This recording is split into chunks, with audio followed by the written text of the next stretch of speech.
নমস্কার। নমস্কার।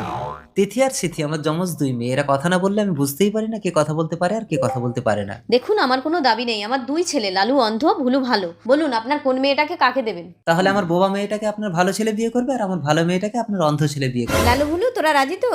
হ্যাঁ, আমি কি তাহলে বউ মেয়েকে বিয়ে করবো নাকি? আর আমি অন্ধ হয়ে যদি একটা বোবা মেয়েকে বিয়ে করি, আমাদের বাচ্চা হলে তার তো চোখ মুখ কিছুই থাকবে না, মালটা তো এলিয়েন হয়ে জন্মাবে। আর আমি যদি বউ মেয়েকে বিয়ে করি, ও তো আমার নামটাই কাউকে বলতে পারবে না।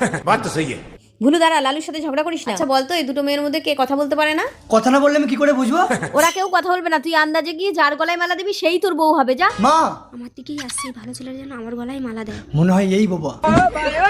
না, এটা তো লক্ষণ খারাপ। যা আছে কপালে। কি মজা, আমি ভালো ছেলে পেয়েছি। সিথি, সিথি শোন, সিথি দরজা খোল মা। চিটিং চিটিং হবে না। বিয়ে হবে না, আগে আমি আমার বোবা মেয়েকে বিয়ে দেবো। না বাবা, আগে আমি বিয়ে করব। আগে বোবা মেয়ের বিয়ে হবে, তাও এই ছেলের সঙ্গে। ঠিক আছে, আপনার বোবা মেয়ের বিয়ের দিন ঠিক করুন, আমার ভালো ছেলে এসে বিয়ে